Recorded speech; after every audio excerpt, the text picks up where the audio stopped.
From Seabrook, New Jersey, Dan Wilkins Broadcasting presents some rural baseball in South Jersey, Group 3. It's the first round of competition as the 12 seed Moorestown Quakers visit the 5 seed Cumberland Colts. Good afternoon, everybody. I'm Dan Wilkins. This is going to be a great game between Moorestown and Cumberland. This was the game we were supposed to have yesterday, but some things got in the way. Rain got in the way specifically, and we ended up rescheduling to visit Cherry Hill East and Vineland, which ended up being a great game in its own right yesterday at Rutgers Camden. But this is a 12-5 game that really shouldn't be a 12-5 game. I think Moorestown is seated a little bit lower than they should be, but I'm not the one that decides the bracket. It's math that does, and you know me, I'm not a kind of person to argue with math because it's not arbitrary. But let's talk about what today's matchup means. These two teams have not played each other since 2011, and for Moorestown, it's a long hike to get here. It was about an hour for Moorestown to get to the ballpark today, and what I'll say in regards to that is, that might change some things. You know, sometimes you get a little bit restless on the bus. Sometimes you just want to get down there, get to business, and start playing some baseball. But we've got a good pitching matchup today. Alex Berman, the left-hander throwing for Moorestown, he's got a whip of 1 and an ERA just below 2. Meanwhile, for Cumberland, it's Jonathan Rossi. For the Cumberland Colts, this has been a redemption season. We talked about redemption last night with Cherry Hill East. They were 2-9 in the month of April. They won 9 out of 11 games in the month of May, and they picked up their 10th win of the month yesterday in their upset over Vineland. But for Cumberland, this story of redemption comes from multiple seasons. Kyle D'Addario has been here since 2022, and he went 13-9 in his first year. He then went 8-18 after that, and in 2024, he went 5-18. It wasn't a good year. And I talked to him about it before the game, and he said, well, I think if you looked at the first 5 innings, we went 13-3 last year, but we got walked off 3 times, and a number of times we lost by 1 or 2 runs. So Cumberland has found their magic, and they've been able to turn it around. They went from 5 wins and a playoff miss last year to now 18 wins and a 5 seed at home in the first round. So it's really been a comeback story of magnificent proportions for Kyle D'Addario and Cumberland. They've got Jonathan Rossi, as we said. They've also got the Fiorani brothers, including Cameron Fiorani, who was just selected to the Carpenter Cup in Philadelphia this June. So for the Colts, what do they have? They've got a lot going on. You've got a Tri-County Liberty division that may not be the toughest, but it is very even. Delsea and Cumberland shared the division title, but Highland also won a handful of games in that division, and Triton also won 5. So it was really never a given who you were going to face and whether you were going to win in the TCC Liberty this season. Meanwhile, for Moorestown, they played in the Olympic National, which we had talked about ad nauseum on Tuesday with Donovan Catholic and Paul VI.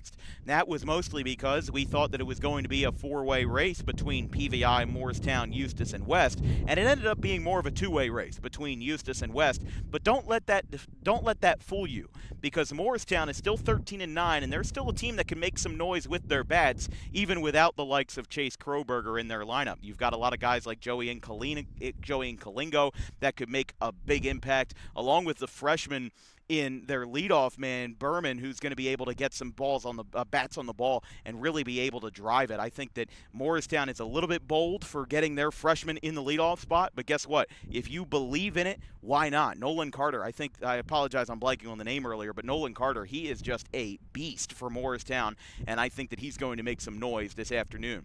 Now, why the early start? Cumberland's having their prom tonight. That's why they're playing at 1 o'clock on this Thursday afternoon as we wrap up Memorial Day, and the rain is now gone and the gloomy weekend's gone. We've got beautiful weather, 75 degrees in the farmlands of Cumberland County. It's Moorestown and Cumberland coming up right after the break on Dan Wilkins Broadcasting.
From Cumberland Regional High School, your starting pitcher for the Colts in their first playoff game, their first home playoff game in quite a while. It's Jonathan Rossi, the right-hander. We saw him back in mid-April versus Highland in a game that Highland won 5-4. But Rossi, 44 and a third innings this year, 19 walks, 43 Ks. He's got a 1.42 ERA and a 1.39 WHIP. He's been very consistent for this Cumberland team. Through 16 and a third innings last year and an ERA up over 7. But he has thrown in 11 different games this year, most recently on May the 12th versus Delsey in a game where he threw all 7 innings. And in fact, in his last 3 starts, he has gone the distance. He has not been taken out of the game once. He did it versus Triton, Deptford, and Delsey in the month of May. 21 innings, all of them complete game efforts, and all of them, more importantly, wins. Your starting lineup for Moorestown, led by Mike Appalucci. It's going to be Nolan Carter, the third baseman, leading off, followed by Joey Incalingo in right field. Joe Finazzo is the first baseman, batting third. It'll be Lance, the catcher, Max Noland, the DH, Brennan Pica, the shortstop, and we are going to get ready to go with a first pitch high to Nolan Carter. We're underway. First pitch at 1:01 p.m. But Pica at short, Bailey on in left field, Brandon Cohen in center, and Zach Button is the second baseman with Max Berman, the pitcher. Sorry, Alex Berman. 2 balls, no strikes to Carter.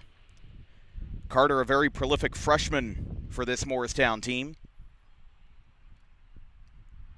Batting .343 this year, 2 home runs, 24 hits, and 15 RBIs, as that one's away. He has hit safely in 3 of his last 5 games, all of them multi-hit games. Had a key 2 RBI performance versus Paul VI earlier in the month. 3 balls, no strikes. Rossi looking to get back into it, and he does with a strike called. 3-1. As we said, Rossi had a 7.71 ERA last season in 16 innings, but across 44 so far this year, been a lot more consistent for Kyle D'Addario and this crew, as that will be a strike called, a very late call behind the plate. Carter started to drop his bat and run to first, but good comeback pitch by Carter makes it, by Rossi makes it 3-2. And it'll be Joey Incalingo on deck. The 3-2. Rossi kicks in, delivers. Swing and a miss. He got him. What a comeback. Carter might have disagreed with one of those strike calls, but the freshman goes down swinging after being ahead in the count 3-0. As this will now bring up Incalingo, also with 2 home runs this year for Moorestown. Just a sophomore, though. .347 average, 16 RBIs, 25 for 72. With 6 extra base hits, 10 walks. Has hit safely, has 5 hits in his last 2 games. As this ball's hit out towards center field, this is going to send Fithian back. He will make the catch, ranging to his left. With the wind blowing in, that ball had a very good trail on it, but Incalingo flies out to center/right center, with Fithian making the catch for out number 2. And it'll now be Joe Finazzo, the first baseman for Moorestown.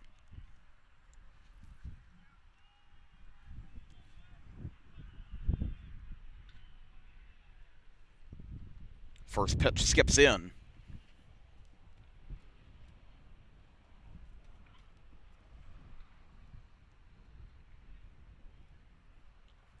Cumberland with their regular home white jerseys, kind of a Houston Astros throwback with the white and then the secondary and tertiary colors and those horizontal lines. That one's inside. 2 balls, no strikes. Finazzo, a senior, career .333 hitter. He's got 53 hits for Moorestown, 23 of them this season. Another 3 home runs. Very powerful Moorestown team as this one's laced into right field, and it's going to drop for a base hit. Shepard couldn't get there. So 2-out single for Moorestown. And this now sends up Jack Lance, the catcher. Yeah, but Mike Appalucci dealing with a pretty young Moorestown team. You've got Carter, the leadoff man, a freshman. And then you've got Incalingo, a sophomore. I mean, Jack Lance still a junior here for Moorestown. This could be a very scary team to watch in 2027 if they play their cards right. And even in 2028 if you can develop Carter and Incalingo. And Berman is still a junior. Nick McCabe, a sophomore. Bailey On, also in the lineup. Class of 2028 sophomores. Rossi ready, runner on first, the 1-0. Swing and a miss. 1 ball, 1 strike. Lance, a .318 hitter this year, 21 for 66, 3 extra base hits and 10 RBIs. He's walked 12 times. Riding a 6-game hitting streak, had 3 hits back on May the 7th in a loss to Cherokee. Here's the 1-1. Swing and a miss. Actually looks like a foul tip, apologies. Barely made contact with it, but a breaking ball outside makes it 1-2. In the bottom of the first for Kyle D'Addario and Cumberland, it'll be Boyd Fithian, the center fielder, Josh Holt at second base, and Cameron Fiorani, the shortstop, and quite the star for this Cumberland team, which has helped them, along with his brother Kevin Fiorani, to be as good as they have been in 2026. Here's the pitch. Low. Very strong wind moving in from center field.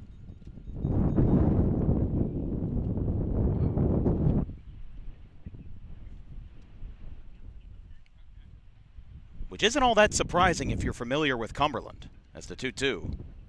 Outside, count is full. Obviously behind us, you saw it in the open, there's really no trees to let the wind be stopped. There's a very wide field behind us, and you see the trees behind home plate, but that only does so much in a place as rural as Seabrook, New Jersey, as this is flied on the 3-2 out to short. Fiorani is under it, and he'll make the catch. So a base hit and nothing more in the top of the first. We go to the bottom half here in Cumberland County. No score as the Colts will grab the bats after the break.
Alex Berman, the pitcher for Moorestown, comes into this game as a junior with a 39 and 2/3 innings pitched, 18 walks. He's got 50 Ks. How about the fact that we've seen 2 playoff games and 3 of the 4 pitchers have had over 50 strikeouts so far? Valin Townsend, Mike Fichetti, and now Alex Berman. He comes in with a 1.76 ERA and a whip of right at 1. Can't get more exact than that. But he will face a very hungry Kyle D'Addario lineup for Cumberland. It's going to be Boyd Fithian in center field leading us off. Josh Holt is going to be the number 2 hitter. He is going to man second base. Following him will be Cam Fiorani, the shortstop. Kevin Fiorani is behind the plate batting cleanup. Trevor Brogan, the DH, bats 5th. Colin Shepard is in right field batting 7th. Gavin Shepard is in left field batting 8th. And then Landon Oswald is at third base. A notable omission from the lineup is Tyler Condera. Now, funny enough, we post a game day post on our social media every morning before games so that people know what we're doing. And we used a photo of Condera, not knowing that he is not with the team today. He is on senior trip, which only affects 2 players, but just kind of badly timed senior trip to have it during a playoff game. But, you know, got to have – and I asked D'Addario, I said, how many guys did that affect? And he said it was only 2, so it's Condera and Orr. who will not be available today, as quick 2 strikes from Berman to Fithian, who made a catch in center field in the first inning, in the top half. Fithian takes up and away.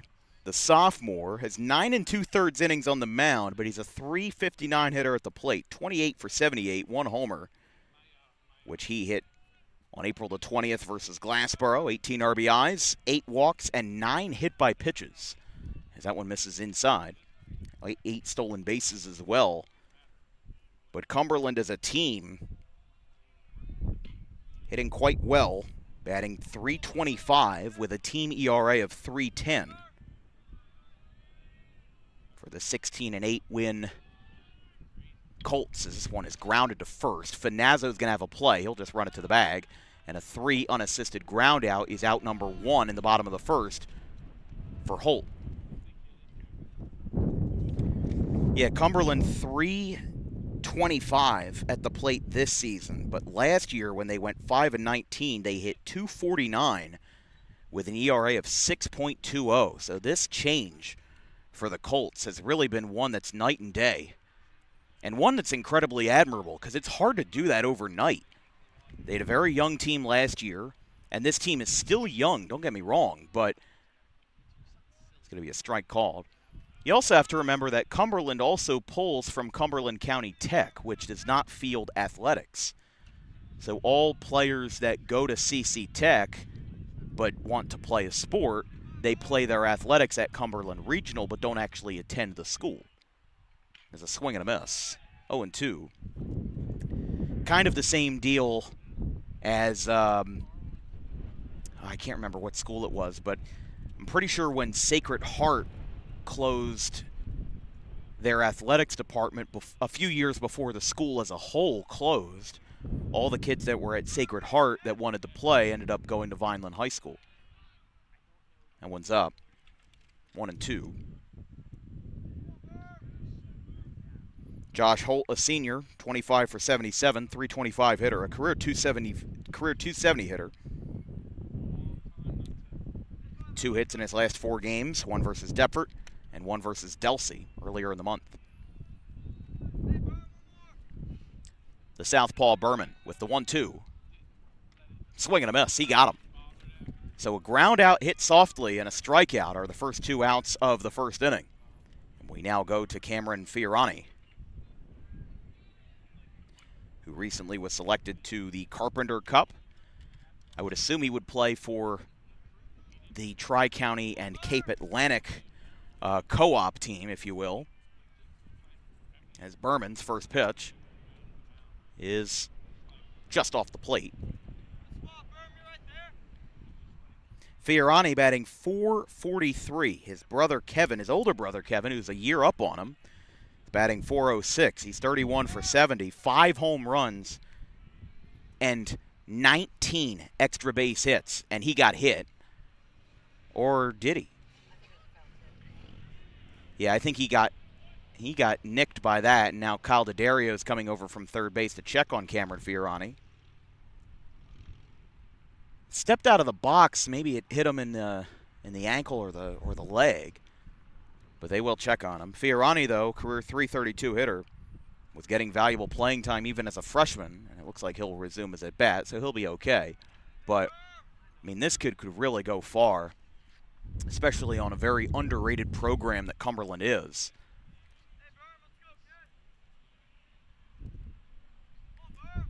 Berman ready.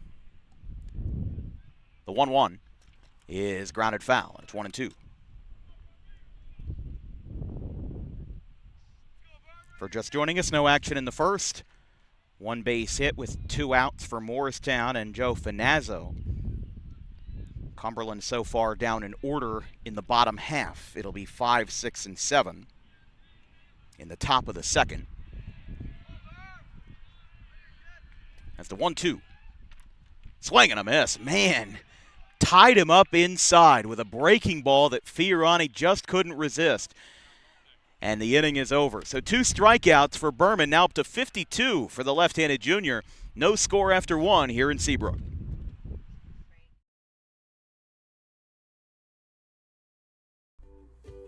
In life, the road ahead is full of possibilities, but to navigate it safely, you need the right skills. Harper Driving School is the premier driving school serving Gloucester, Salem, and Camden counties. With experienced instructors, many of whom are teachers in local schools, we are dedicated to your success and will help you master the road with confidence. With an over 95% success rate of students passing their road test on their first try, you know your student will be in good hands while embarking on a huge step of their young adult lives, all while avoiding the lines at the DMV and getting insurance discounts. We chose Harper, and so should you.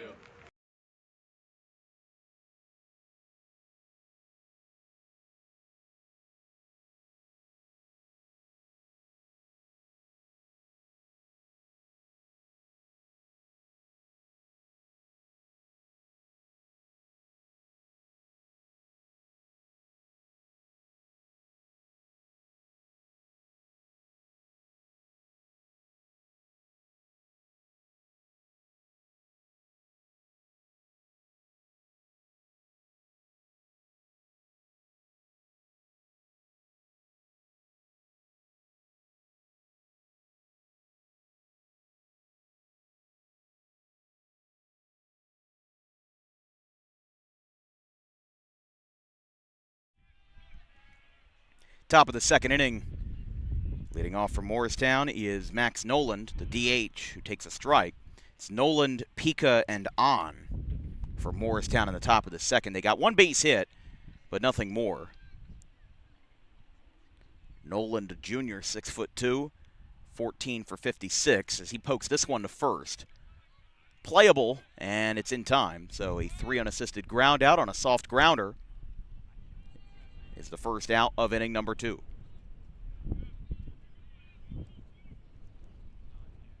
Sends up Brennan Pika, the shortstop.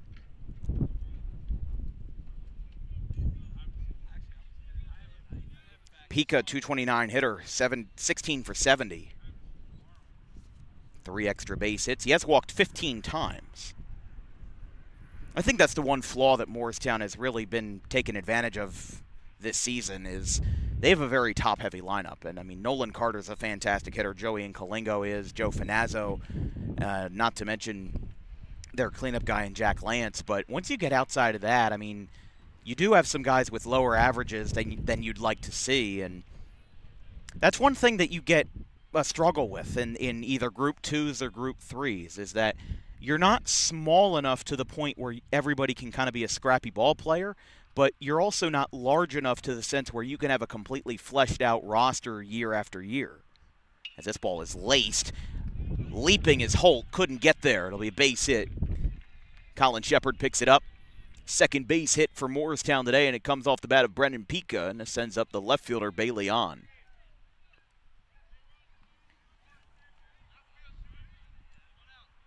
On, the sophomore, batting .241, 7 for 29, 4 stolen bases. These two teams, though, even though they're not quite familiar with each other, haven't played since 2021, which was actually in the first round of the playoffs. They played at Moorestown. Moorestown won 10-0. And they played in 2011, also at Moorestown. I was told by a parent that the last time they played before that was 2004. And NJ.com only goes back to 2010, but still 15 years of records and statistics. Still feels like plenty enough for me most of the time. The 0-1 to On. This ball's hit deep into right field. Going back, Shepard. He'll have a play. He'll make it. Sends the runner back. Kind of a lucky swing there by Bailey On. I mean, he had not the best luck, but the wind ended up dying down actually at the right moment. And it allowed that to happen as now the batter for Moorestown will hit with 2 outs and a runner on. Time called at the plate. For Brandon Cohen, the center fielder, he'll be followed if the inning continues by Zach Button.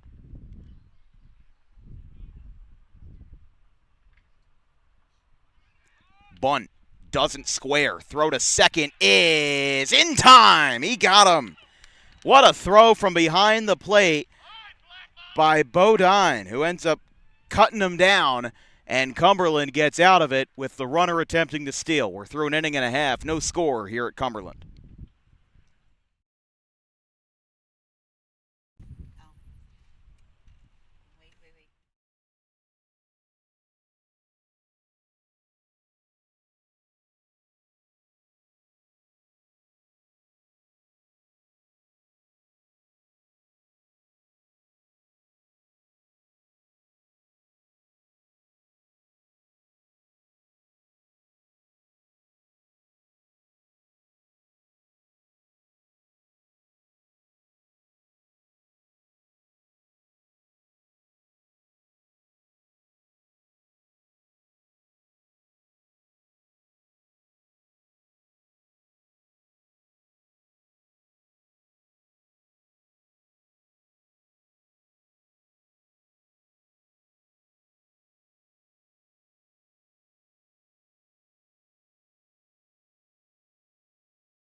Bottom of the second inning.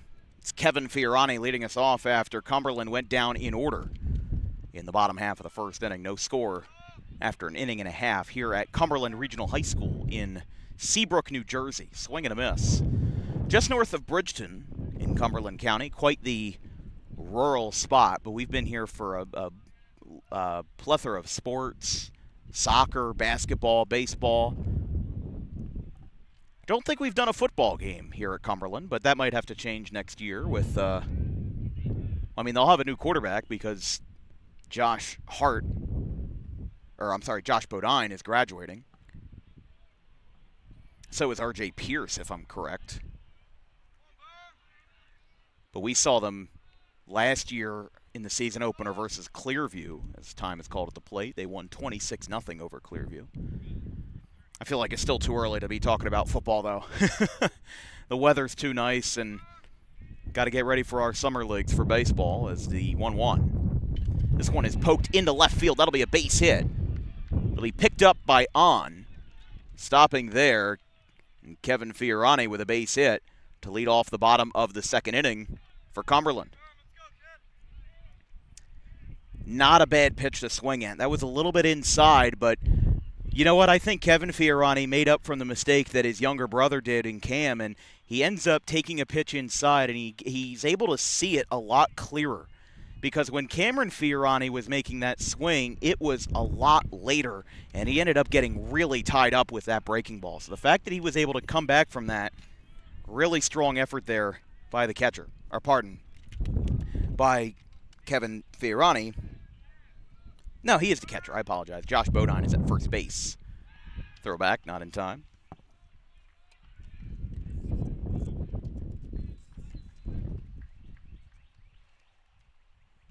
But if Cumberland can get something going, even if it's one run, you'd have to imagine the pace of this game is not going to make it that high scoring. I mean, the wind is blowing in.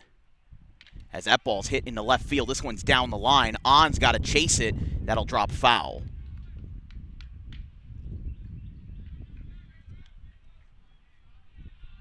Still a good swing, but just didn't get a lot of it.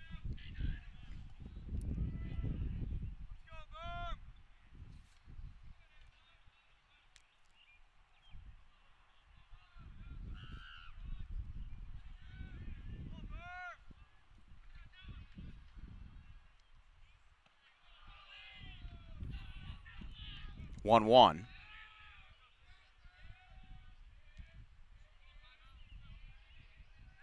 Berman, an uncommitted lefty, could get some scouts' eyes to pop if he has a good performance tonight. Again, 50 strikeouts and an ERA below 2, a whip of just 1. It's quite the strong arm, but it's 2-1. I mean, lefties these days are worth their weight in gold, mostly because of the development that goes through them. I mean, you look at a guy like, oh, hold on here. Oh, he's got picked off. The runner started to go to second. Now Finazzo abandons the play, and Berman makes the tag. What a play by Alex Berman, although it was more of a, honestly, it was more of a base running error than a great play. I mean, he threw over to first, and I think that Cumberland, and specifically Kevin Fiorani, he panicked, and that ended up hurting him really badly there, as that is an out that Cumberland would really like to have back as a pickoff. That'll be scored as a 3-6-1 pickoff, I believe. That'll be 3-1 now to Josh Bodine. Trevor Brogan, the DH, is next for the Colts. That was Cumberland's first hit of the game, and what would have been their first run is now taken away, as Berman still working with some issues here as the 3-1. Swing and a miss, gets him to chase a fastball up, and the count's full. The only silver lining here, though, is that if you walk him, you kind of reset. Obviously, the consequence of the first play is that if you leave that runner on first and then you walk this batter, you're dealing with 2 on and nobody out. And there's a swing and a miss, or foul tip, pardon.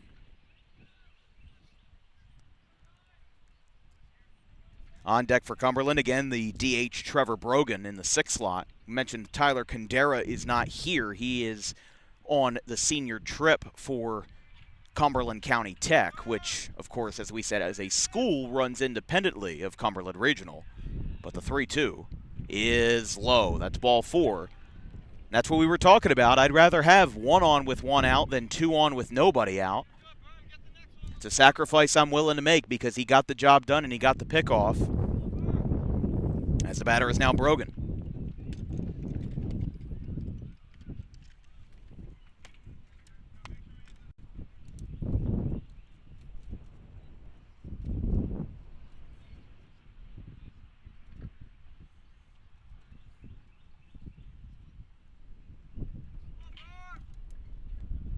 Berman to Brogan. Right down the pipe for a strike, 0-1.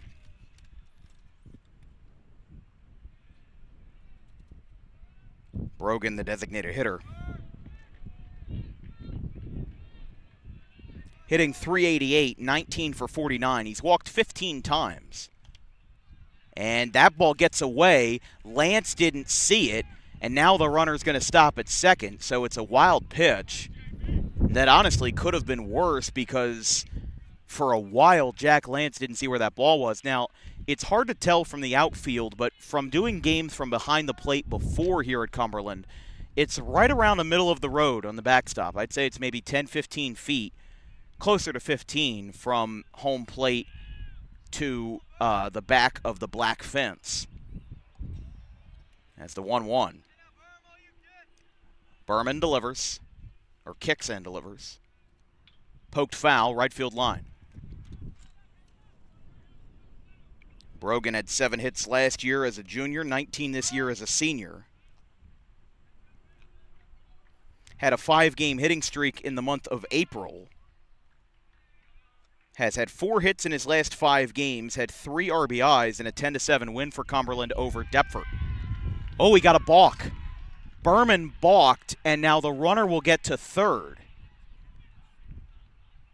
And I think Appalucci asked for some clarification, and he'll get it. But it'll be 1-2, and now the first run of the game for Cumberland is 90 feet away.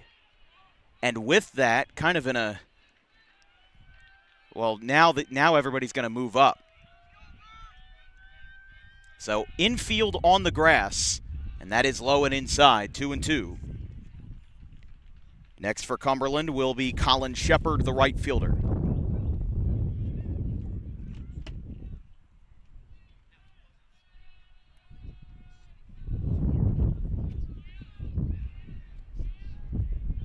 Berman looks back at third. Don't want to balk in a run. Wavered foul. Still 2-2. Again, some early afternoon baseball here from Cumberland Regional High School. I'm Dan Wilkins of Dan Wilkins Broadcasting. If you'd like to make a contribution to DWB, you can send anything you'd like our way to our Venmo at DW Broadcasting. Full disclaimer, this is not a paid game today, so we are doing this to get the maximum exposure of South Jersey athletics here during the playoff season. As this ball's a ground ball, high chopper. Berman's got it. Now he's going to throw to first. He got him, and he was successfully able to stave off the runner from coming home. Very smart play by Berman there where the hesitation actually helped him. The ball was high chopped back to the mound, and Berman, instead of throwing home, he really just double-clutched to make sure that that runner didn't go. Because with one out, I don't think there's a situation where that runner goes on contact. But instead, made the fake, threw to first, and he got two birds with one stone. He was able to record the out and prevent the run from scoring, which you can't always do. So great job by Berman there defensively. That ball's outside. Colin Shepard, the right fielder in the 7 slot. His brother Gavin Shepard will follow him. And then Landon Oswald, the third baseman, bats 9th for the Colts. Strike called, 1-1. Moorestown this game so far in 2 innings, 2 hits, both 2-out singles.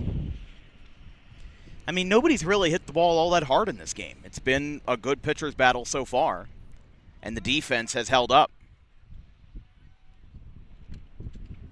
Strike called outside corner. And Shepard's going to have to be careful with that outside half because a lot of times that ball could fade outside and you could get a swing and a miss that way, but he's gotten 2 called strikes on the outside half. That's not exactly the best place to hit for a lefty. Got to wait for something you like. But he swings and misses, and the inning is over. So Alex Berman picks up another strikeout. He's got 3. He moved the runner to third on a balk, but Moorestown is able to stave off the run and keep this game scoreless through 2 here at Cumberland Regional High School.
Top of the 3rd inning here at Cumberland Regional. It's Moorestown, the 12 seed, Cumberland, the 5.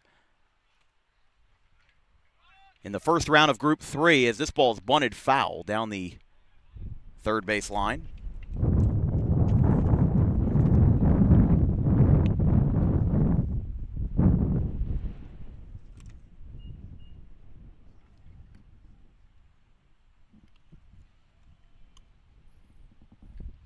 No balls, 1 strike. 8-9-1 as Cohen flies a ball to left. Calling for it and making the catch is Shepard. Out number 1.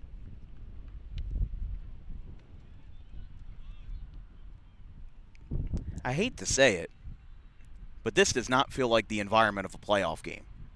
I don't know if it's the 1 o'clock start or if it's a number of different things, but I don't know. If you blindfolded me and put me on this field, I probably wouldn't have been able to tell you that this was a playoff game. I mean, just yesterday felt as there's a ground ball to third, and that's not against any program, as the throw to first is in time.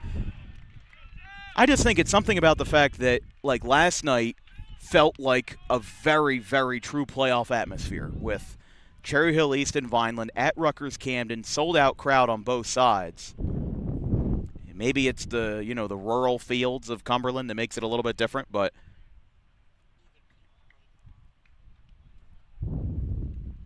with no score in the top of the third, we go to the top of the order now for Nolan Carter. 0 for 1. He struck out in his first at bat. Came back from a 3-0 count. Took two strikes he didn't really care for, and then swung and missed at the third.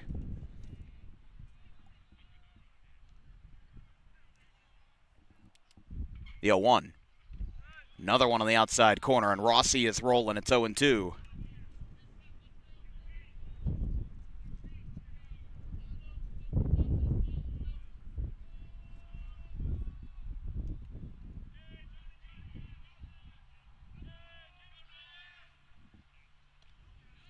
Outside, missed.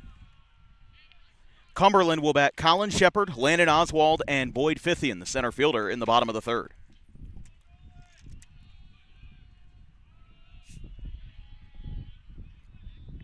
One ball, two strikes. Rossi delivers. Carter smacks a ball foul down the right field line. Look out. Lands just in front of the JV field. What we were told last year when we did a game here by Kyle D'Addario is that the field to the left of us used to be the varsity field, and then they actually switched it. They revitalized this field and turned it into the varsity field instead. I didn't really get a major rhyme or reason as to why, but Carter pokes the ball to right, coming in, and Shepard plays it well, inning over. 1-2-3 for Jonathan Rossi, and this game continues to have two goose eggs in the scoreboard as we go to the bottom of the third. Moorestown and Cumberland, 0-0.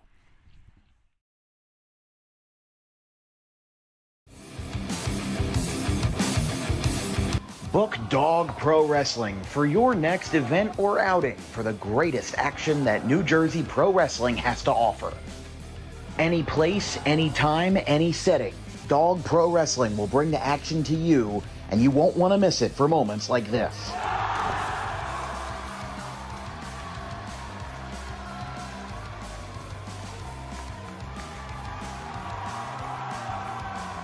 But don't just take it from me. Take it from Max Mundo, the Dog Pro Wrestling ambassador. This is Max Mundo with Dog Pro Wrestling.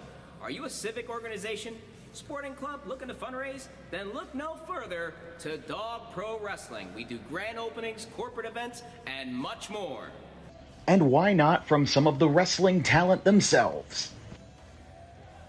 I'm Vinny the Fixer, and I'm the champion of Dog Professional Wrestling. If you want to book the best, come see us. We're the cream of the crop. We'll come to any fundraiser you can think of.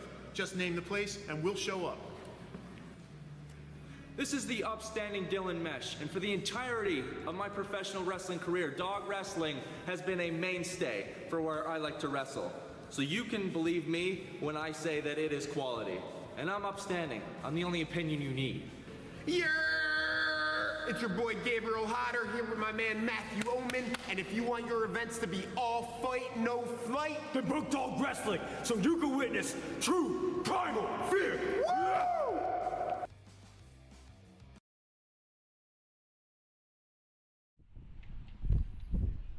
Alex Berman still on in the bottom of the third inning. Morristown, the 12 seed, Cumberland, the 5 seed. In South Jersey Group 3, only one game has been played in this bracket, and that was on Tuesday. Shawnee topped Absegami by a score of 6-1 as a swing and a miss by Colin Shepard. It's Shepard, Oswald, and Fithian for the Colts, 8-9-1. The other games in this bracket in the first round, all to be played today. Clearview, the 1 seed, hosts Timber Creek, the 16. Highland, the 8, hosts the 9 seed Toms River South, as that one's up and out, 1-1. Ocean City, the 13, visits the 4 seed Delsey. The 14 seed Hamilton visits number 3 Toms River East, which won the sectional final last year in a battle of Toms River clubs. The 10 seed Lacey visits Mainland, the number 7, and the 15 seed Triton visits the number 2 seed in Cherry Hill West. Now, for us right now, we plan on going, depending on who wins today, our first choice would be Mainland and Cherry Hill West in Group 3, the 7 versus 2, which would be played tomorrow because both teams postponed their games yesterday. There were only a handful that played in South Jersey. All of the North Jersey schools were fine, but a band of rain that came around this morning and in the yesterday morning and in the early afternoon halted a lot of games in the region. Up and out, and the count's full to Shepherd. Believe there was only, like we said, there was only one game played in Group 3. There was only one in Group 1, and that was from Tuesday. That was Wildwood Paulsboro. Another game was played yesterday in Group 1. That was Buna over Glassboro. And a swing and a miss. Berman with another strikeout. He's got 4, all swinging. And Shepherd, after having the full count, goes down swinging, and there's one away. And the batter is Oswald.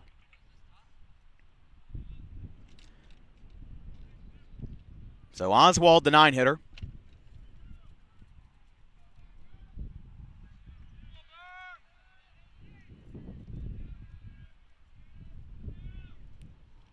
Inside.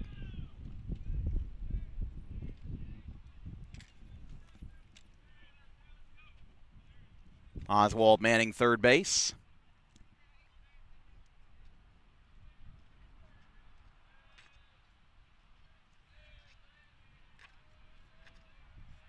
No score, bottom of the third. Only 3 hits combined. 2 for Moorestown, 1 for Cumberland. There's a strike called.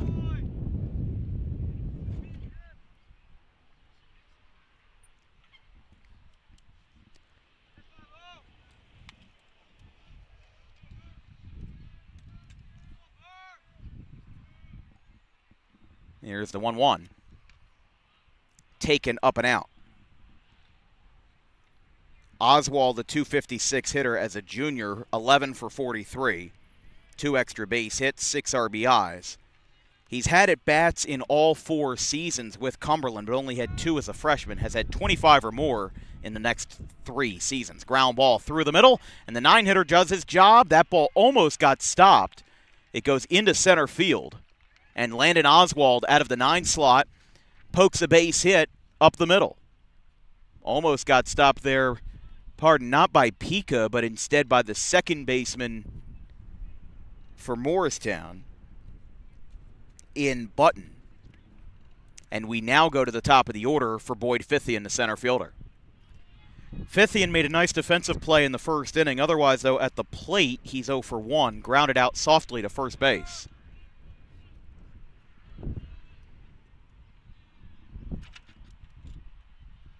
Berman, first pitch. Low, it skips off the catcher's mask. It gets away. It rolls along the Cumberland dugout. Oswald runs to second. And honestly, the first run of this game might not even come from something that comes off the bat. I mean, you think about it, Cumberland was 90 feet away from scoring the first run of the game back in the second, and that was because the runner in Bodine had moved from second to third. He moved from first to second, I believe, on a stolen base. Either a stolen base or a wild pitch. I believe it was a wild pitch. And then he moved to third on a balk. So quite interesting to see how this will develop. Fithian early. 1-1. Josh Holt, the second baseman, on deck. But a beautiful day here in Cumberland. Like we said, some pretty gnarly winds. It's 77 degrees. Wind is blowing at 11 miles an hour to the northwest. I'm sorry, it's blowing south, which is explaining why the wind is blowing in, because this field faces north. The ground ball. Runner gets to third.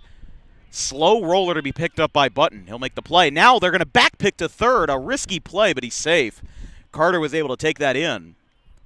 I don't know why Cumberland was trailing so far off the bag, but Oswald, well, first of all, I don't think Finazzo would have gotten him anyway, but At the same time, you run a very large risk if you throw that ball to Nolan Carter and the ball gets away.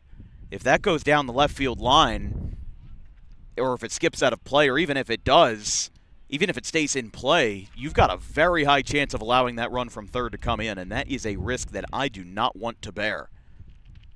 There's a strike called to Holt. So a 4-3 ground out is the second out of the inning. Holt struck out swinging in his first at bat. Berman struck out 2 in the first, 1 in the second, and he's got 1 K here in inning number 3. In the top of the fourth for Moorestown, it'll be Incalingo, Finazzo, and Lance, 2, 3, and 4 as a waiver and a miss. Chased one well outside. Oswald started to break from third, and Lance walked him back to the bag, and it's 0-2. But here in what's right now in the first section of the game, shaping up to be a pitcher's duel between Berman and Rossi, 2 high-leverage and high-volume pitchers for these 2 respective ball clubs. And the 0-2. This ball skied into shallow right field. This one could be playable for either, but instead, Incalingo makes the catch, calls off his second baseman Button, and the inning is over. We're scoreless through 3, certainly not like last night in Vineland, as here in Seabrook, no score between Moorestown and Cumberland through 3 frames in South Jersey, Group 3.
Top of the fourth inning here at Cumberland Regional High School. It's no score between Cumberland and Moorestown, first round of South Jersey Group 3. This broadcast is brought to you by our friends over at Harper Driving School. Over 90% of students who take their New Jersey State driving test with Harper pass on the first attempt. Book an appointment today at Suite 4 of the Total Turf Complex in Pittman, New Jersey at 614 Lambs Road. It is just minutes from Route 55.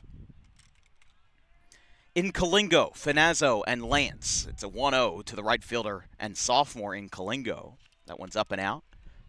Rossi tried to go with the breaking ball up and away.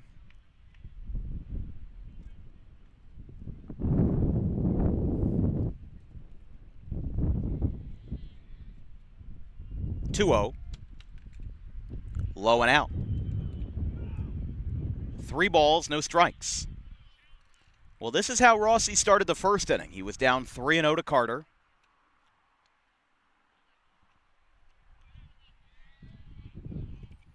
And then worked his way back, got a couple of strike calls, and obviously that zone might expand a little bit on 3-0, but in this case it does not. Pretty bad miss up and in. And Finazzo will be the batter after Incalingo walked. Finazzo, the first baseman, he's 1 for 1 at a base hit in his first and to this juncture only at bat. Taking a look, though, at Moorestown standings in the Olympic National, they were third in the division in what was a tight race until it wasn't. I mean, Cherry Hill West and Bishop Eustace really ran away with it for a good chunk of the season, and then Moorestown 13-9, PVI 10-13, Seneca 11-13, and then Camden Catholic 2-22. Wasn't the best season for Lou Marshall and company. They won 4 games last year and 2 this year. Lost to Christian Brothers Academy in the first round of non-public A action. Now, if I'm correct, just like in groups 1, 2, 3, and 4 in the public side, the non-public brackets are constructed in a very similar way, as now pitching coach will come out to talk to Rossi, or I actually think that's Kyle D'Addario himself. But, I mean, he's thrown 6 straight balls, a 4-0 4-pitch walk to Incalingo, and now 2-0 to Finazzo. The last thing you want if you're Cumberland is to have this game slip away from you. I mean, they've got a pretty deep bullpen.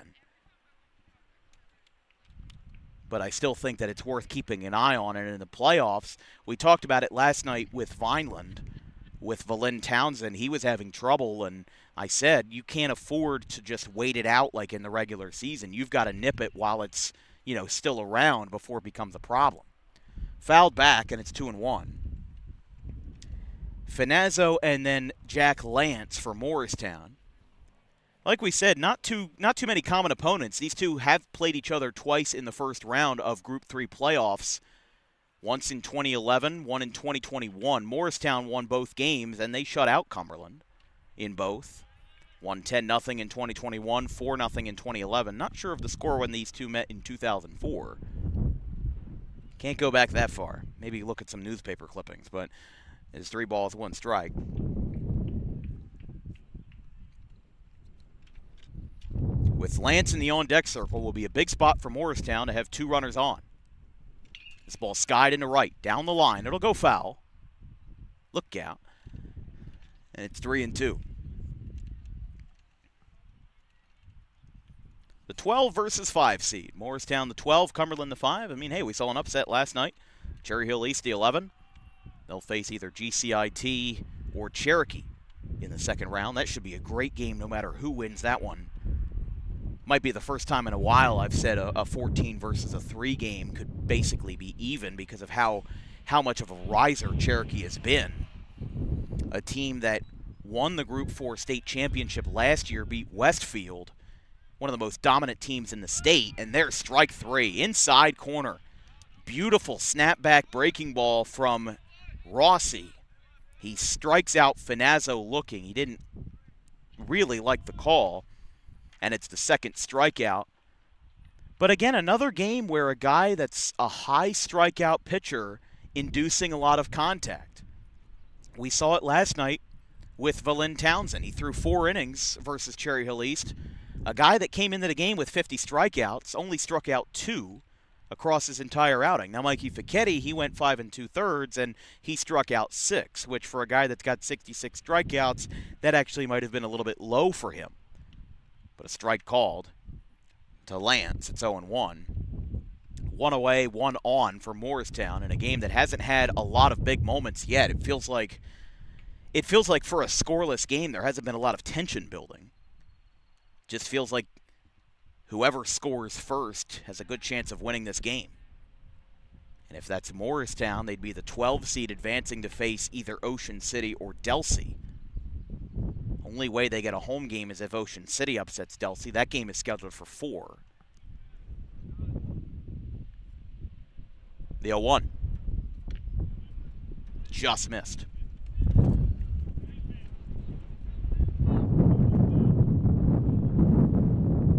Hear that wind, like we said, 21-mile-an-hour gusts. Just south of Vineland, just north of Bridgeton.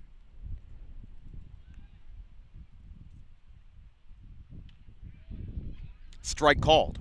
1-2. Your umpires for today's game, it's Ray Arnold behind the plate. Roberto Rivera is the base umpire. I'm sorry, is the base/field umpire. I apologize. Of course, there's a world where having 3 umpires in a playoff game would be great, but can't get them all the time. And there's a swing and a miss. He got him. Back-to-back Ks. Either a fastball or a changeup. He faded it just high of the middle. And it's back-to-back Ks for Rossi that now sets up Max Nolan, the DH, with 2 outs and a runner on. In a scoreless game, nearly halfway through, and it's a scoreless game so far, 0-0. here from Seabrook, New Jersey. As that ball high to center field, but Fithian is there, and the inning is over. Going to the bottom of the fourth, still no score. Who's going to break first? It's like a game of chicken. Who's going to win this one? We go to the bottom half, no score.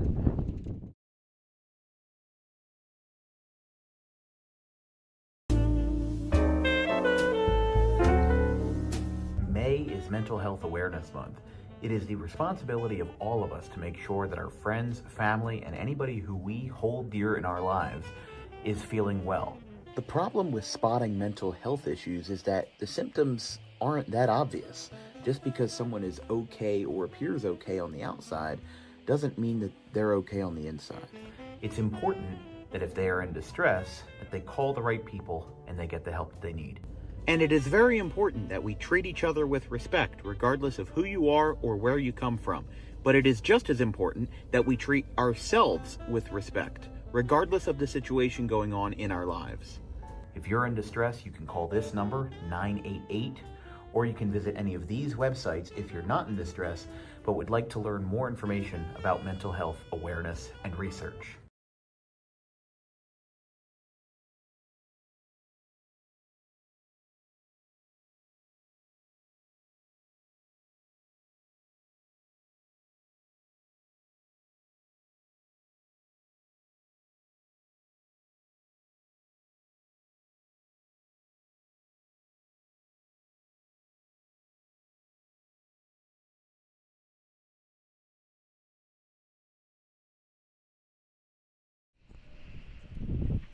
Welcome back. No score, bottom of the fourth inning.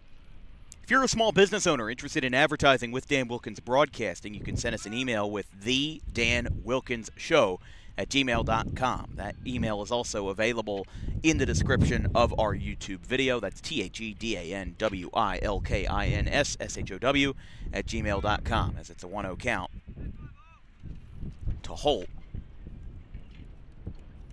Holt skies it. First base, Finazzo goes over. Not going to have a play, and it's 1-1. But we offer affordable advertising services for all brands of any kind, whether you're a brick-and-mortar store or a social media brand or anything in between. You can advertise with us for an affordable rate that gets you massive exposure and maximum exposure in front of over 180,000 annual viewers in all 7 South Jersey counties. That also applies if you're interested in booking Dan Wilkins Broadcasting. We like to say one thing. Any sport, anytime, anywhere. You can book Dan Wilkins Broadcasting for your next event by, again, sending us an email at thedanwilkinsshow@gmail.com. Please be advised, rates do differ for different sports and depending on the location of the game as well. But we'd be happy, especially with the summer months coming around, lots of availability in the schedule, whether it's a travel ball team, summer basketball, youth football, does not matter, youth, high school, collegiate, amateur, any kind of sports. We like to cover it, and we like to cover it on Dan Wilkins Broadcasting. So send us an email, again, that's in the description of our video, thedanwilkinsshow@gmail.com, and we'd be happy to cover your event on our network. 2 balls, 2 strikes to Josh Holt, and he just got hit in the ankle, and he's down. He is down in a heap. He kind of flared out his ankle. You know what? I think that they might call him out for not getting out of the way of the pitch, for leaning in. Because Rivera, I mean, first of all, he's being attended to by Gene Thomas and Kyle D'Addario, but the umpires are talking this over, and I thought I saw a signal that said it was an automatic strike. From, again, the plate ump in Ray Arnold. Whoa. Apologies. Wind got the best of us there. But, yeah, Holt. I'm sorry, that is Cam Fiorani. Apologies. Which, if he can't re-enter this game, the 440 hitter for Cumberland, that is a huge loss if they can't get him to stay in this game. He's going to try to walk this out. But again, Ray Arnold and Roberto Rivera were talking, and I may be wrong, but I think I saw Ray Arnold. No, they will put him on first base. And now Appalucci's going to come out. But again, I think Ray Arnold originally called that a strike because they tried to say that Fiorani didn't get out of the way in time. Or at least not get out of the way in time, but didn't make a convincing effort to get out of the way. And that's what Appalucci's contesting here. But they will put a nearly hobbling Cam Fiorani on first, and hopefully he's okay. But Ray Arnold explaining his case to Mike Appalucci, who's been head coach of Moorestown since 2021. Same with Kyle D'Addario. So, yeah, he's not going to get his way, but again, Ray Arnold and Roberto Rivera were talking it over while Fiorani was being attended to by the trainer and by the coaches. So they really had their decision made. But, yeah, remember the rule is that you don't have to make 100% of an effort. And Fiorani's still going to run this out down the line. I think he's just got to kind of shake it off. Again, Cumberland needs this kid. I mean, he is a fantastic ball player. He's just a junior, needs another year with this organization. They really can't afford to lose him in this playoff environment. But now it'll be Kevin Fiorani, who singled in his first at-bat.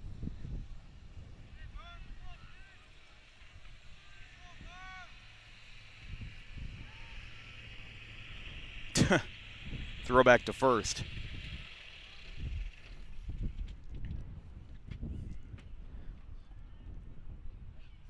Another throwback. How about Alex Berman? Guy got hit in the ankle, had to walk it off, and now you pick off the first twice. Trying to manufacture an out. Berman delivers. That one skips in. I mean, I really don't think that Fiorani's going to be running in any capacity with how he got banged up.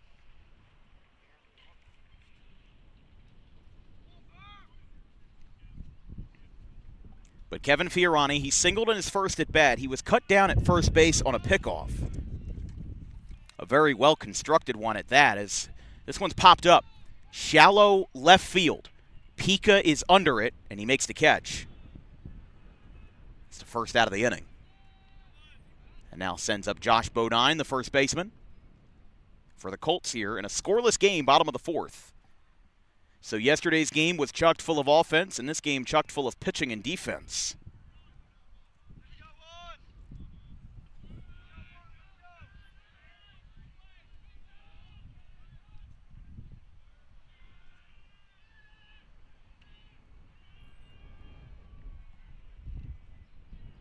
Berman ready. Another throw to first.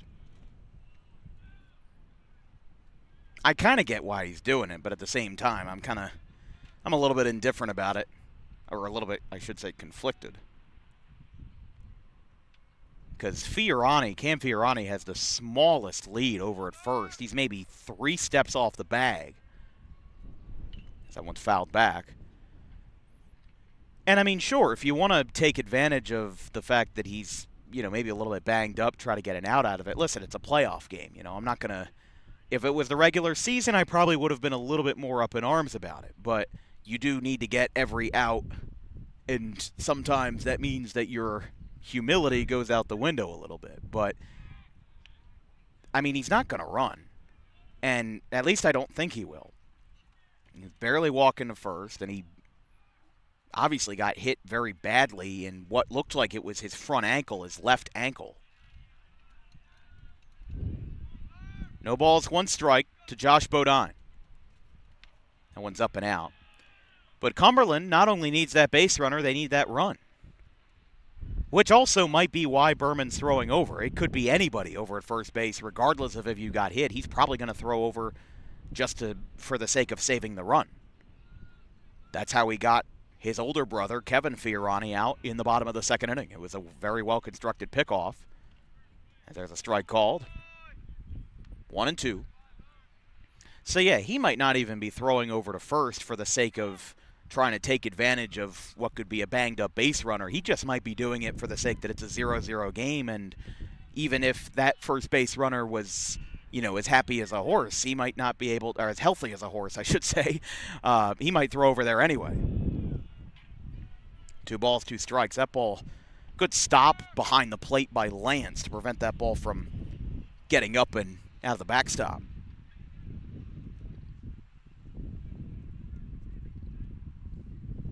But going to have some very busy playoff games going into the weekend. Again, we're not sure where we're going to go. We're going to be very busy tonight figuring out where we're going to be on such short notice as this ball flared foul. The semifinals are scheduled for Wednesday, June the 3rd. And the sectional finals would be next Friday, June 5th.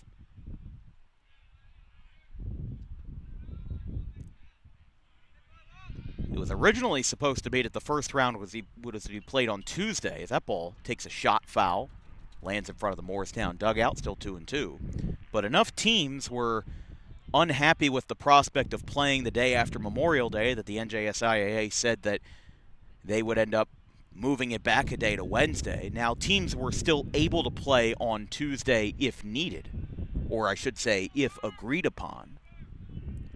But it's 2 balls, 2 strikes, 1 away, and Cameron Fiorani on as a ground ball to third. This could be 2. Carter fades second, and he goes to first. I'm a little bit surprised he didn't try to get that lead runner.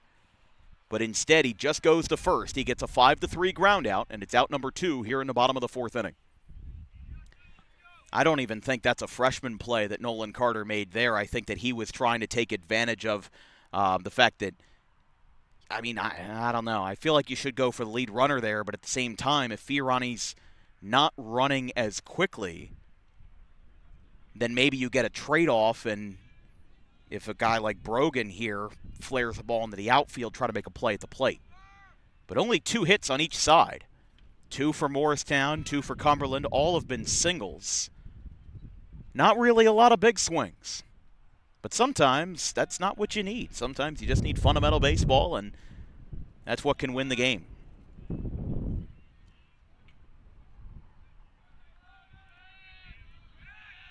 Berman fakes. No throw to second. I think about it in the analogies of other sports. In football, it's very unlikely that you win a game without a touchdown. In basketball, it's very unlikely that you win a game without a 3-point shot, a single one. But in baseball, it's entirely possible that you can win a game without even hitting a ball for more than a single. Sometimes it's all you need. Think about, it happened a few years ago to the Pittsburgh Pirates. They played a game versus the Reds. I want to say it was 2021, and I can't even remember for the life of me who played in that game. But the Pirates threw a no-hitter and lost the game. They lost 1-0 because they gave up a bases-loaded walk to the Reds, and they lost the game without allowing a hit. That's the nuance of baseball. Quickly 0-2, and Brogan takes low. No run from Fiorani. Lance fakes back to the bag. And now 1-2, but Berman and Rossi still rolling. I feel like these pitchers have actually probably had equal adversity so far today. It's been interesting to watch these two play. And they're really kind of playing off of each other. But again, the energy doesn't feel like as high as it should for a playoff game. That misses inside. The ball got away from Lance, but he was able to reel it in quickly enough.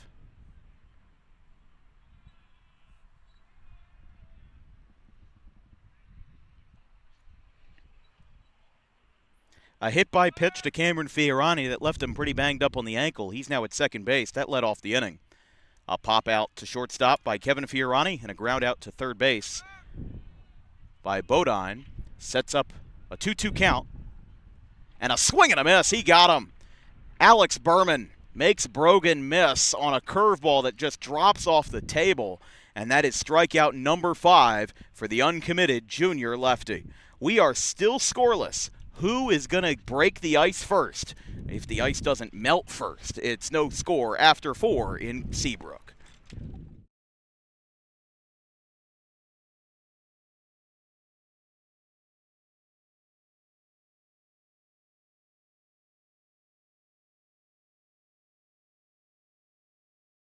And Argabright with a full count.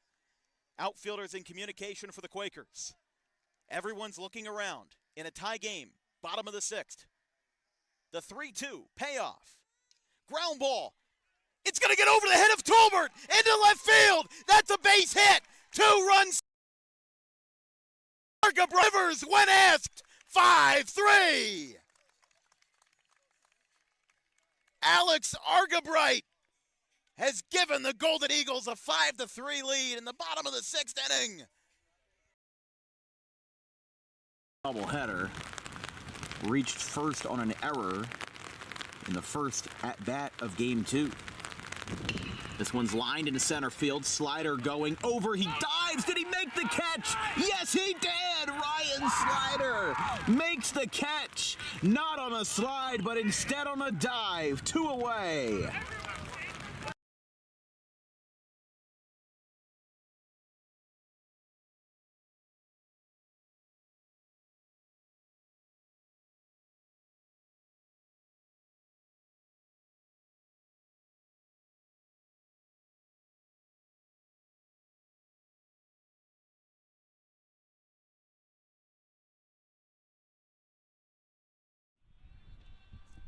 Jonathan Rossi still on for Cumberland. First pitch is a called strike.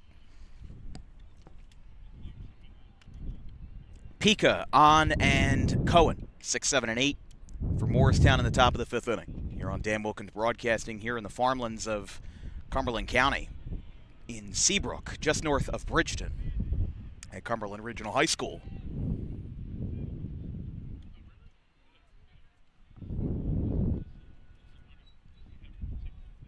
One ball, 1 strike, and the pitch. Flied foul down the right field line. But quite a calm day. 77 degrees, as we said. Some pretty strong winds, but it's a 1 o'clock playoff game on a Thursday afternoon as the 1-2. Pika grounds one sharply. That will be stopped deep in the hole. A leaping throw, not going to have a play. The fact that Pika only beat that out by 3 steps shows how strong of a throw that was. And it was by none other than Cumberland's shortstop in Cam Fiorani. So I think the kid's okay. After getting hit by a pitch in the ankle, the first play in the 5th inning goes to him, and he makes a very strong throw deep in the hole at short, unable to get him out. And now a bunt by On is fouled back, and it goes just behind the Cumberland dugout. As it's 0-1. On, the left fielder, singled in his first at bat.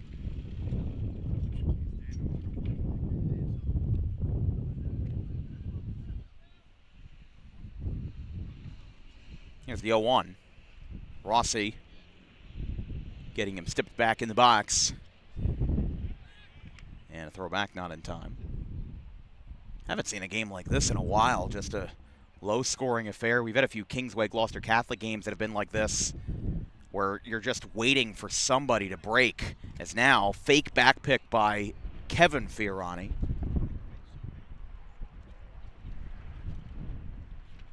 Again, you can hear that wind whipping. 21-mile-an-hour wind gusts. Certainly not as bad as it was earlier in the season. We had some games with Wrigley Field-style winds, and oh, that hit him. A hit by pitch that grazed Bailey On, puts 2 runners on base. I don't think D'Addario is going to argue the call, but I'm not one to judge from this far out. We're standing in right center field. That was close. And now Rossi in his first real bout of trouble, as he now faces Brandon Cohen, the center fielder.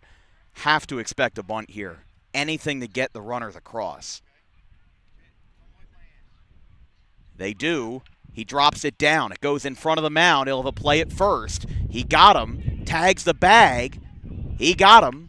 Morristown thought he was safe because the first baseman, Bodine, was late getting back to the bag. Appalucci doesn't seem like, well, he might argue this, actually. We'll have a look at it in a second. But he was just asking for clarification. Well, he's also going to ask for a conference here, see what the play is. If it holds, it's a 1-3 sacrifice, but I don't understand why Bodine was so far off the bag to the point where he had to retouch the bag. And the call will stand.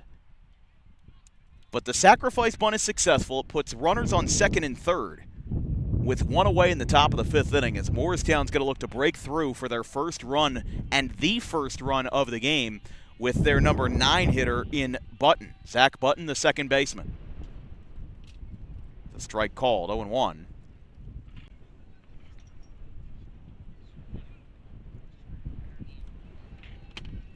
Believe we have at least some of this play on our replay system. We'll take a look at it in just a second. The 0-1. That one's low. It gets away. Runners breaking for the plate. He will score. Moorestown strikes first on a wild pitch. It scores the runner from third base in Brennan Pica. And Moorestown in the black and gold takes a 1-0 lead in the top of the fifth inning. And that sacrifice bunt by Brandon Cohen now means everything to the Quakers as they finally strike first. I said that the first run of this game might not be in the most conventional of ways, and that's exactly how it happened. As the 1-1 is up and out, 2-1. Let's take a look at this replay. Your replays are presented by Harper Driving School. Here's the play. That's close. I don't know what to make of that, to be honest with you. I think that he might have tagged that bag just in the nick of time. I mean, Roberto Rivera had the call over at first base. But remember, when you're running a 2-umpire system, as it's now 3-1, when you're running a 2-umpire game, the umpires have to be in the field umpire has to be in a certain position depending on how many runners are on base. So because there's just a runner on third, he's standing right on the middle of the infield. As here's a ground ball. They'll throw home. He is safe. The ball got away. Now turning for second will be Button. He'll get in there. And Zach Button will reach on a fielder's choice and what looked like actually a throwing error by Josh Holt, as it's now 2-0 Moorestown. What a tough break.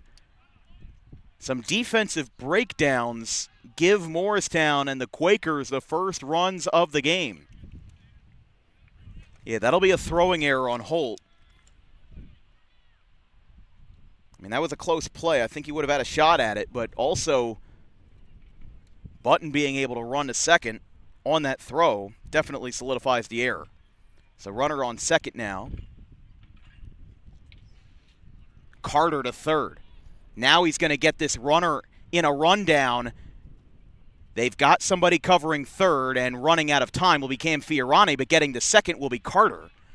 So they replace one runner with the other. That's going to be a fielder's choice that will go 6-4 to 6, if I'm correct. So going back and forth a few times. And Carter now will go to second. So very complicated fielder's choice. Sets up a very fast runner on second. 2 outs. And a 2-0 Moorestown lead with Incalingo.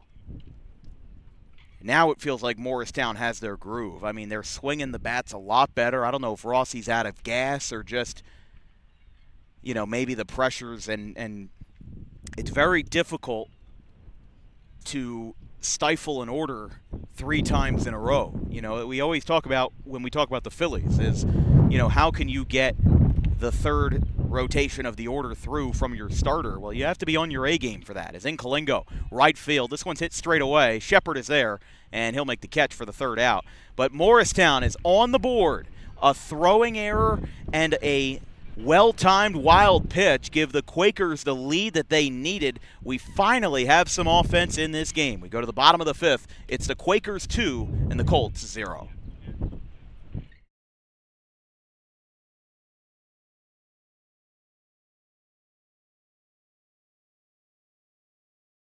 And it gets past everybody. Graham will go back to position with no goal scored. They'll count down the time out loud here. Out to the left. One final shot, and it gets through. How about a buzzer beater? How do you do? It's a lead extending goal for Justin Lewis. To end the day for Luke Pokrovsky. Little pop-up, first base side, he calls for it, and for the first time in 33 years, the Charlotte Cougars will hoist the trophy and face Middlesex on Monday. 4-3, Cougars win it. And in the battle of green and gold, the trophy stays true with the visitors. What a finish! And Shalleck will pack their bags for Middlesex and the Blue Jays when the weekend turns around to Monday.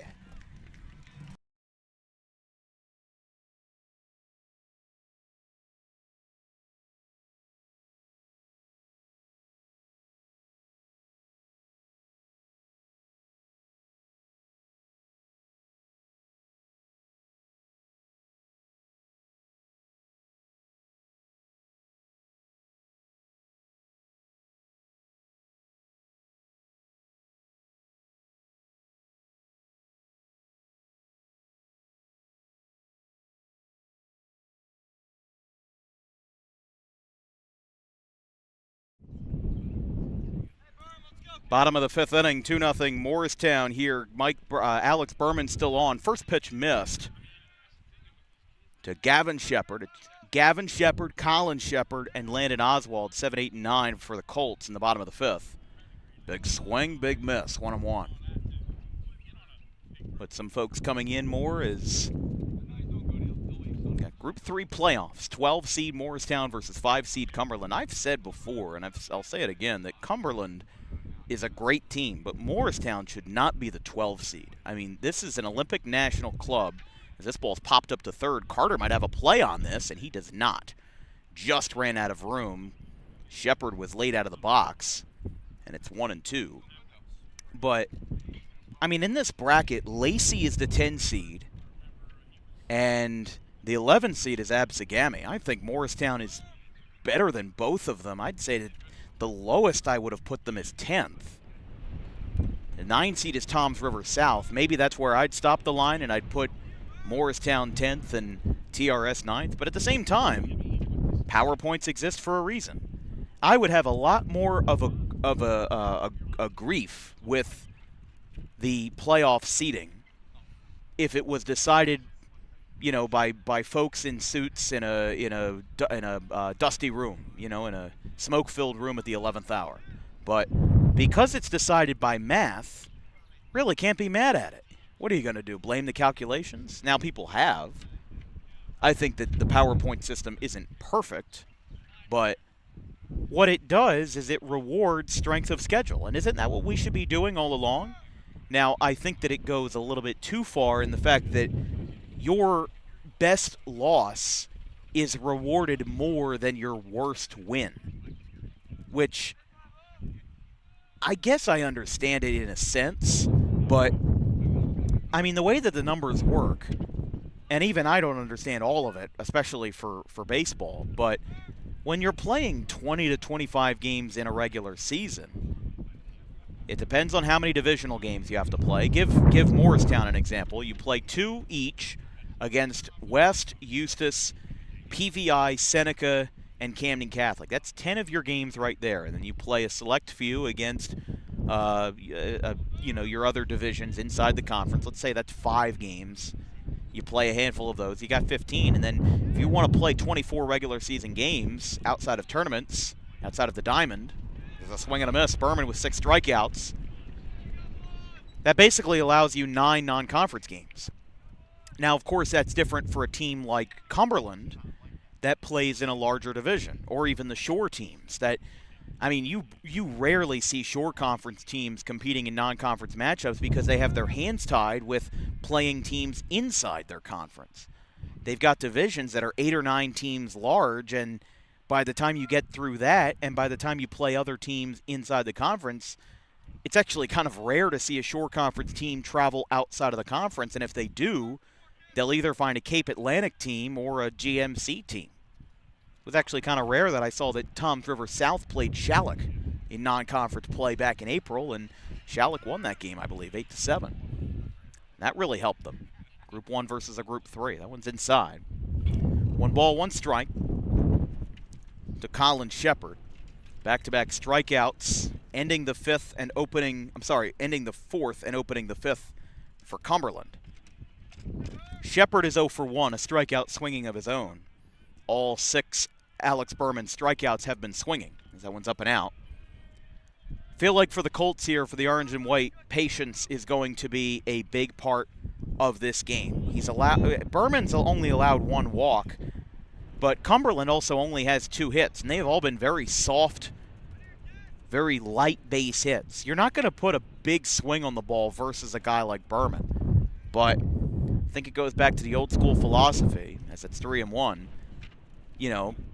don't swing until you get a strike. If you can put Berman in a bad situation, in a bad predicament, that's going to help you out in the long term, because now you're down to your last 8 outs of the game already in the 5th inning.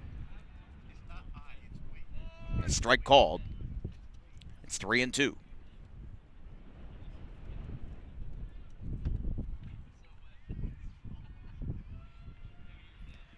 Three balls, 2 strikes, 1 away to the second of the 2 Shepard brothers in Colin Shepard, and a ringing strike 3 inside corner.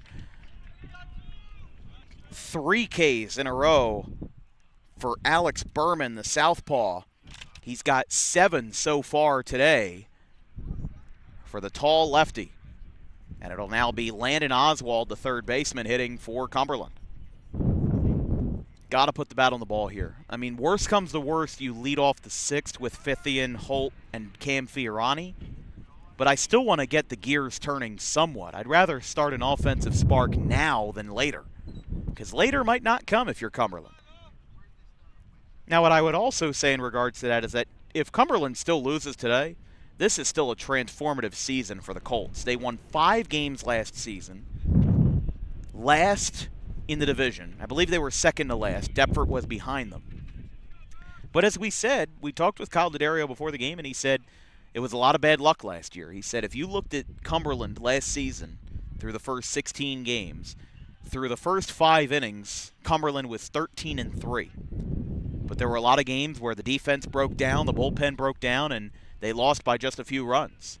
And they were still able to pick up some big wins. They beat Delsey. But they went from winning 2 games in their division last season to going 8-2 and tying for the division. They are co-division champions with Delsey. If there's a strike call, we'll take a look at Cumberland standings. Delsey was 18-6, Cumberland 18-8. 16-8. Highland, though, right behind him at 16-9. Timber Creek is 13 losses. You've got Triton 8-14, although don't be fooled by the Mustangs. They won five division games this year, and then Deptford 3-20. But looking at this as well, Delsey, Cumberland, Highland, Timber Creek, and Triton, all Group 3s. Delsey's the 4, Cumberland's the 5, Highland is the 8, Triton is the 15 seed versus West, and Timber Creek is the 16 seed versus Clairview. That'll be played today at 4. Another ball was fouled back, and the count's still full. In the top of the 6th, for Morristown, it'll be 3, 4, and 5. Finazzo, Lance, and Noland.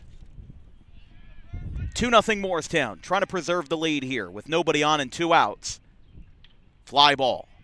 Down the right field line. This is actually playable for Incolingo. He makes the catch right on top of the chalk. The inning is over. 2 strikeouts on a fly ball for Alex Berman. He is still rolling. He's got 7 strikeouts and has only allowed 2 hits through 5 innings. Can Morristown pull off the upset? We'll have to see, but we've got 2 full frames of baseball ahead of us. Going to the 6th, it's the Quakers 2 and the Colts 0.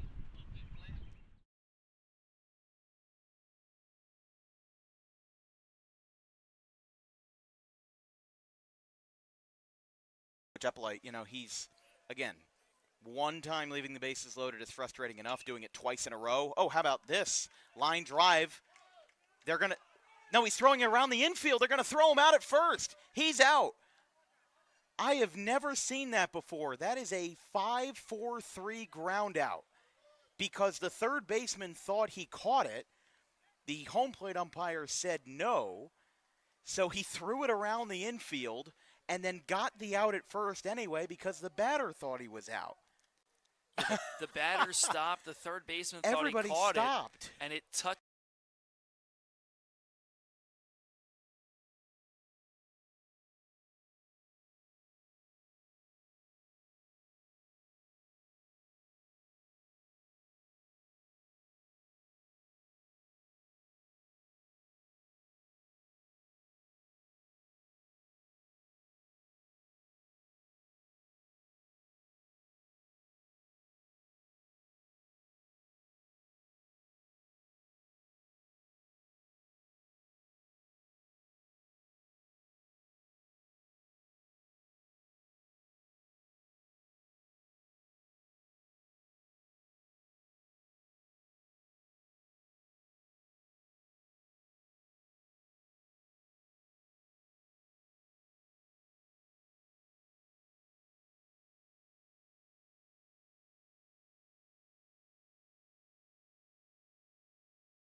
Top of the sixth inning, Moorestown up to bat in a 2-0 game.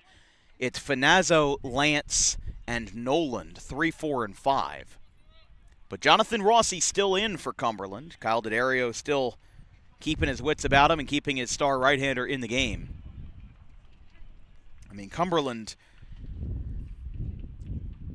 may not be the most prolific team in this bracket, but they are certainly a team that deserves their flowers for what they've done to turn around the program. And I asked Kyle, I said, you know, what has been the secret? Because maybe not the secret, but the recipe to why this team has done so well, because they didn't have a massive 2025 senior class. You know, you had Soupy, you had a few others. That was about it. But to get the exact same core together and go from 5 wins to 18 is not something that many teams can and have replicated. And he said, well, we've just been playing better baseball, feel like we've got our feet underneath us, and this ball's flied by Incalingo, deep right field, going back Shepard, hill of a play. Maybe not as deep as I thought, but it is out number 1 of the 6th inning.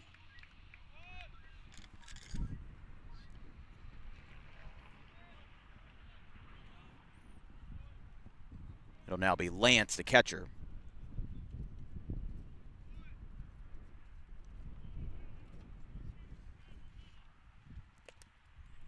So fly ball to right. Finazzo now 1 for 3, and Lance fouls it back. It's 0-1. Lance 0 for 2. Pop out to shortstop and a strikeout to his name so far. You're watching coverage of South Jersey Group 3 baseball. And Dan Wilkins Broadcasting. 12 seed Moorestown versus 5 seed Cumberland. Scoreless through 4 innings. Moorestown broke the ice with 2 runs in the top of the 5th. As that one's up and away. 1-1. Saw one other Cumberland game this year. Was on April the 15th versus Highland. Tri-County Liberty play. Highland won the game 5-4.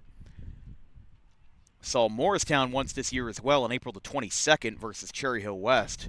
Game that they lost 10-0 in 5 innings. Was not expecting that at all. But it's 1-2. Lance and then the designated hitter Noland, who is also 0 for 2. Rossi delivers. This ball is launched to right. If it's fair, it could be gone. It's up, and it is. Foul.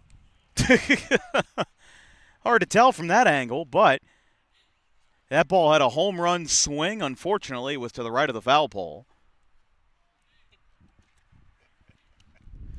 And it's 1-2. Can't always get them right. If I was behind home plate, I'd have a better vantage point of it, but what are you going to do? Here's a 1-2. That one's high. Happened a few times last night with, I think it was Mario Toro for Vineland. Had a couple, like 3 swings in one at bat where he hit it deep down the left field line, but it was foul. Another one deep down the left field line, but it was foul. And, you know, it was home run distance, but here's the pitch. That ball is roped into right. Shepard is there, though, and he'll make the catch on the run. 2 away now for Noland. Moorestown with 2 runs on 3 hits, all singles. They have not committed an error in the field. Cumberland, though, they do not have any hits. They only have no runs, 2 hits. And they have 1 error in the field. For what it's worth, though, this has been a very clean defensive game, and you don't always see that at the high school level. I've seen plenty of high school games this year that have had 5 or more errors on each side, and you just kind of watch the cleanliness of the game slip away. And, of course, we've had some problems with wild pitches and whatnot, but that doesn't go down as an error. Unfortunately for Cumberland, the one error that they have had was a very crucial one. Josh Holt threw the ball away on a play at the plate, and that ended up allowing Moorestown's second run to score. That one's high. 2-1. As we said before, for Cumberland in the bottom of the 6th, it'll be their top 3, Fithian, Holt, and Cameron Fiorani. Fiorani was banged up by a hit by pitch in his last plate appearance, but made a nice defensive play that kind of shows that he's just all right, as there's a ground ball to third. This will be foul. If the inning continues for Moorestown after Noland, Brennan Pica, the shortstop, will bat next.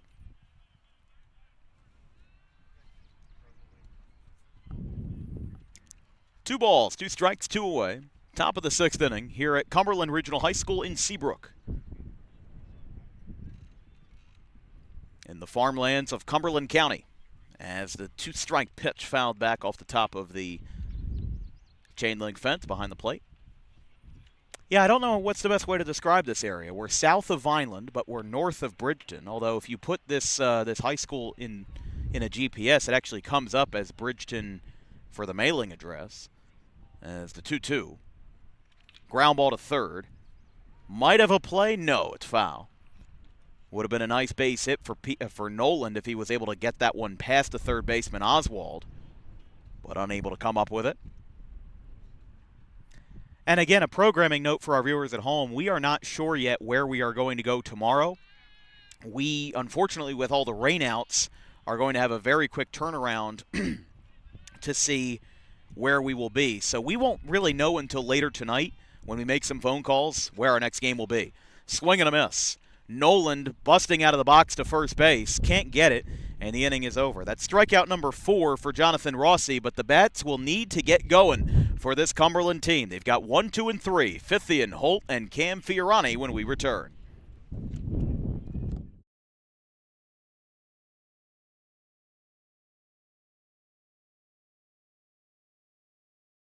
Will lead it off for the Senators. Chase Rollins, the player manager for CHP, gets it started with a ball upstairs, and we are underway in game 1. 1-0.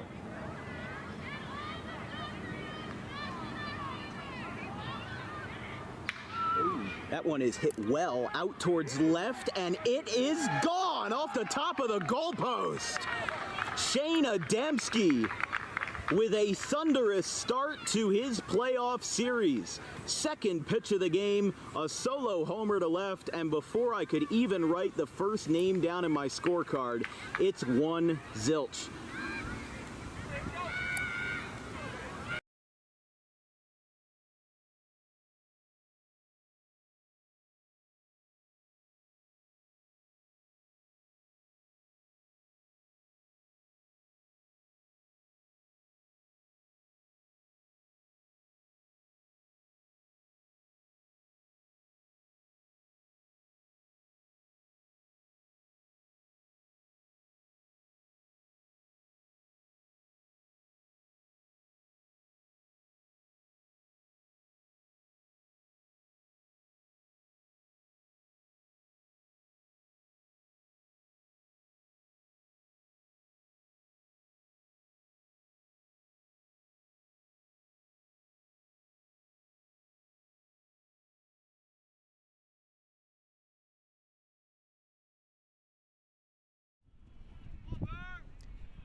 Bottom of the 6th inning. Crunch time for the Colts as Alex Berman's still rocking and rolling. He's got 7 strikeouts, has allowed no runs, 2 hits. As this broadcast is brought to you by our friends over at the Dangerous Adrenaline Wrestling Gladiators, or Dog Pro Wrestling, New Jersey's premier pro wrestling organization with high-flying events throughout the Garden State. Visit DAWGProWrestling.com for more information. Catches the plate for a strike.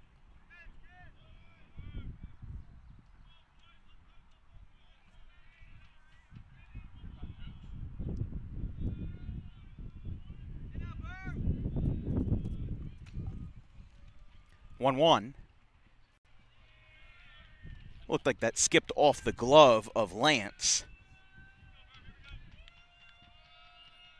As we said, 1, 2, and 3 for Cumberland. Boyd Fithian, Josh Holt, and Cameron Fiorani. I mean, it's the best spot for Cumberland to be in, but they've got to get 2 runs on the board with only 6 outs. Not going to be easy. Low and inside. 3-1. Fithian 0 for 2. Ground ball to first and a ground ball to second for the center fielder today. As we said, a .338 hitter. For a Cumberland team that has improved their batting average from 2025 to 2026 by 80 points. .250 average last year, .325 average in 26. Fly ball foul. Fithian was upset with himself on that swing. I mean, he made contact, and now the count's full.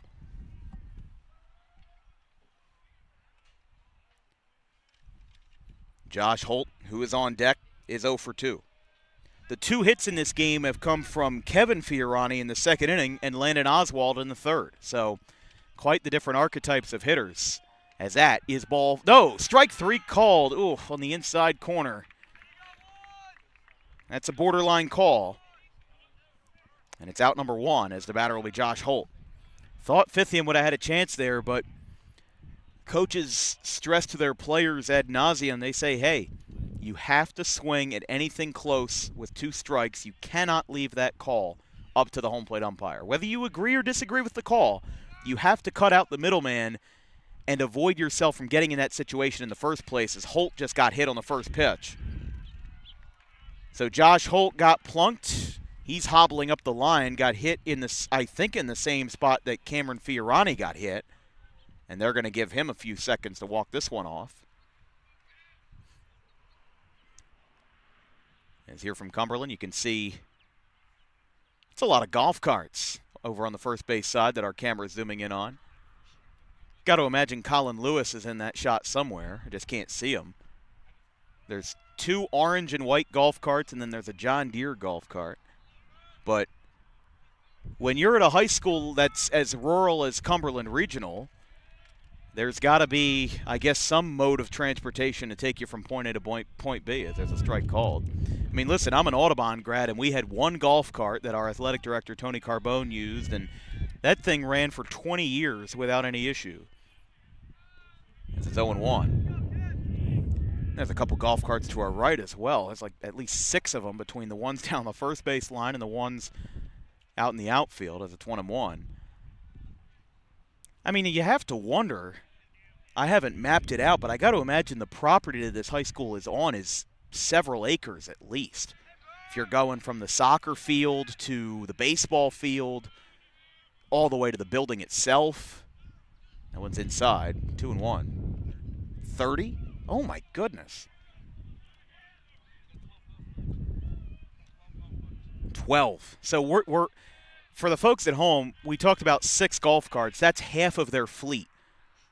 I don't even know if Patco has 12 train cars, but 30 acres, 12 golf carts, and a partridge in a pear tree. It's 2 balls, 1 strike. To Cameron Fiorani, who's 0 for 1. Strikeout and a hit by pitch. As this ball's hit out to left field, on looks up. He's going to get a play on this as Fiorani got under it. That's out number 2 with a fly out to deep left. And it'll be Kevin Fiorani. And again, I think that's pretty neat what they have with their, their fleet and whatnot. But remember, I also come from a small town that's 1 square mile, and this entire high school campus might be just about that, as it's, again, here from Seabrook, quite the rural area. But that's what I love about covering South Jersey sports in all 7 counties, is you really see a little bit of everything. We've done a game at Moorestown High School, very packed area, houses all next to each other, and maybe a town of about 20 or 30,000 people. And then you come down here, and it's a completely different day, completely different place. Just to get here, went down 55 South, and then you get off at the Clayton exit, and by the time you get off exit 45, it gets pretty open by the time you get into Salem County, and then you cross back over into Cumberland County. But then you just go a few minutes north, and you get to Vineland, one of the biggest cities in South Jersey, one of the biggest metropolitan areas with 75, 80,000 people. And a great bustling area as well. And you go a few minutes south, and you get to Bridgeton, another decent city here in South Jersey as well. This one's popped up. I'm quite fond of Bridgeton's downtown, like a couple of good places there, but it's just interesting. It's one of those things that I like to reflect on when we cover games like this, where, I had to travel about 45 minutes to get here. It's not easy, but it's definitely worth the trip to watch a program like Cumberland, who has made such a drastic turnaround here in 2026. Runner goes, hit and run is flared into right field for a base hit. Incalingo is going to wait for this one. To third base goes Holt. It's a base hit for Kevin Fiorani, and a 2-out base hit on the hit and run puts runners on the corners for Cumberland with 2 away. I can't describe that any better than a great piece of hitting. A hit and run, you send Holt on the pitch. It's flared out to right. And now the first run for Cumberland is 90 feet away. Let's see here. They will pull Alex Berman from the game. So 5 2/3 innings for the tall left-hander and a junior. He struck out 7, and that last hit was only his 3rd allowed of the game. More importantly, the 2nd of the game for Kevin Fiorani. So we'll have a new pitcher coming in for the Quakers, and when we return, the Quakers will have 2 outs, and the Colts will have runners on the corners as they look to strike for their first run of this playoff game. We'll be right back after the break.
Max Nolan, the new pitcher for Moorestown, 24 2/3 innings, 9 walks, 31 Ks, and a 0.28 ERA. He has only allowed 1 earned run all season.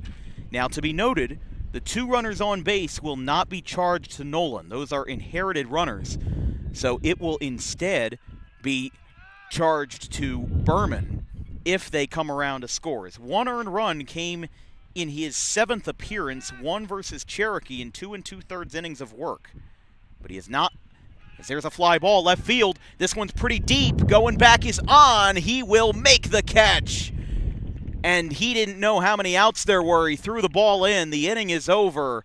But that fly ball off the bat of Josh Bodine may have been brought in by the 22-mile-an-hour wind gusts today here in Seabrook. And instead of a 3-run home run, it's a long fly ball that sends us to the 7th, Moorestown 2, Cumberland 0.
Inning, it'll be Brennan Pika leading us off for the black and gold, the Quakers of Moorestown. How interesting would it be? 2 playoff games in 2 days, and both of them could be upsets. In the 12 versus 5 game, Moorestown 2, Cumberland 0. There's a strike called.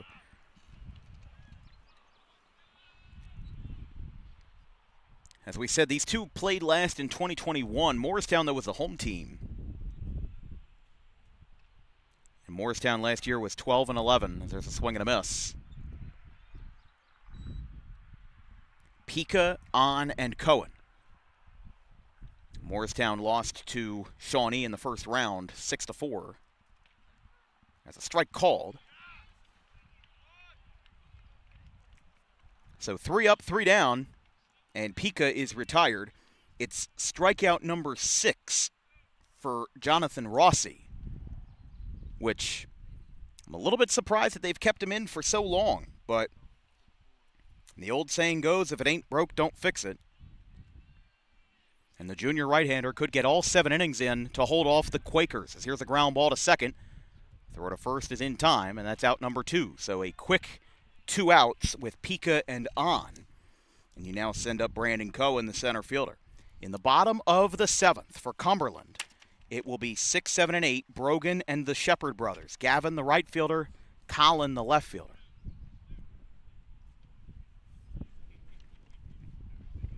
First pitch is outside to Cohen, 1-0. He is 0 for 2. Fly out and a sacrifice to his name today. We've mentioned before, a 1 o'clock playoff game, not all that common. But as we said, Cumberland's got their prom tonight, and I would feel bad for Cumberland if they lost this game, lose a playoff game at home, and then have to, get redressed and dress in your finest attire to attend your prom. I guess if you're a senior, it hurts more than the underclassmen, but still, the 1-2. Low and out. This is the same situation that came up a few days ago with Donovan Catholic and Paul VI. Donovan Catholic requested the game to be played earlier at 1 o'clock due to their prom. They lost, had to travel all the way back to Toms River. As there's a ground ball to third, skips up off the dirt, throw across by Oswald, is a little bit up, but he'll make the play, and it's in time to retire the side, with Romano making the play over at first base, as in the first base umpire making the call. Last swings for Cumberland. A very quick top of the 7th. Jonathan Rossi completes his half of his work, but can the Colts storm back? We'll know when we come back after this break.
Max Noland on for Moorestown to get the final 4 outs. He only needed 1 pitch to get out of the 6th with 2 runners on.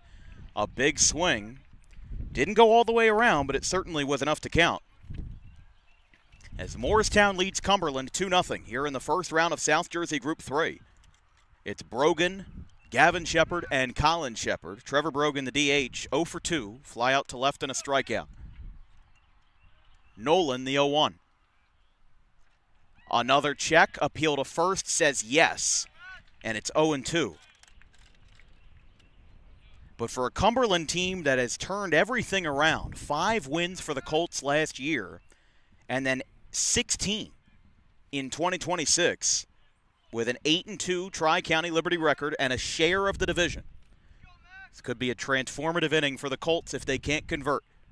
The 0-2, low and away.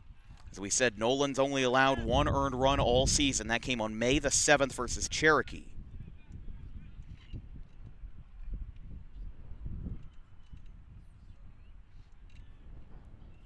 But Morristown's last playoff win was back in 2024 versus Absegami. They won the game 4-0.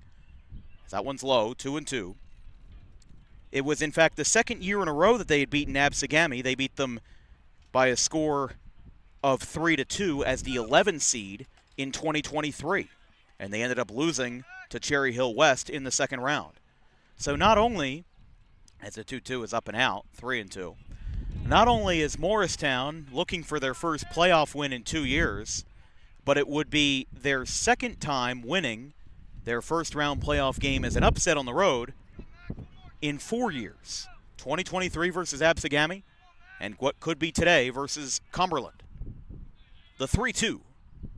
Ground ball, softly hit to short. It takes a rough hop. Pika has it. Low throw, and it's scooped by Fasano. Out number 1. That was a great play by Brennan Pika. I don't think he was expecting that ball to skip up as high as it did. I mean, that was a really high bounce, and if that ended up getting through, that could have been massive trouble for the Quakers. But instead, with 1 out, it's now Gavin Shepard, the right fielder. He's 0 for 2. He struck out twice. The only hit in the bottom half of the order comes from Landon Oswald, who would have to have at least 1 base runner reach for him to bat in this inning, because after him would be Colin Shepard. First pitch missed. It's 1-0. Again, we are not sure where we will go tomorrow. We, with all of the rainouts and the postponements, we do have to wait to see where our next endeavor will be for the second round of the playoffs. So we'll have an answer tonight, or maybe if you check tomorrow morning on our social media, DW Broadcasting on Twitter and Instagram, as there's a foul back, 1-1. One thing about Gavin Shepard, he takes some big swings. It's been interesting to watch him take those hacks. He's a .250 average, 13 for 52, 8 RBIs, and 7 walks. Cumberland as a whole has walked 105 times this season, but only once today with Alex Berman. Ground ball the other way. Another hop to Pika. He'll have a throw on the run. He got him. There's 2 away. So if Cumberland can't win today, just know that this season was certainly still a positive one for the Colts. They went 5-19 last season. 2 divisional wins. That's all they could scrape across. They had a lot of games that they should have won in the eyes of Kyle D'Addario, but they couldn't convert. And now Morristown is 1 out away from putting an early end to what would be the Colts' best season in D'Addario's era. They went 13-9 in his first year, won 8 games in year 2, 5 games in year 3, and 16 in year 4. As the first pitch misses high. Morristown with a win would improve to 14-9 and would be their 5th win in the last 6 games. A team that has been a late riser. Framed but no call, 2-0.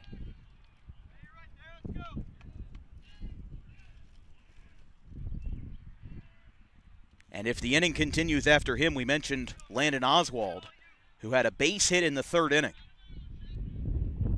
But back-to-back groundouts to the shortstop put Morristown 1 out away from an upset win.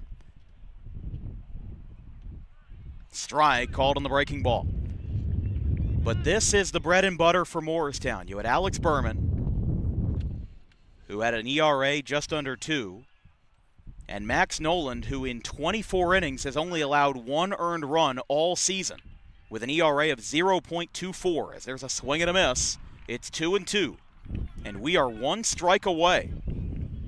Oswald is the hitter on deck in the 9 slot, but the inning that Cumberland really should have had back was the 6th.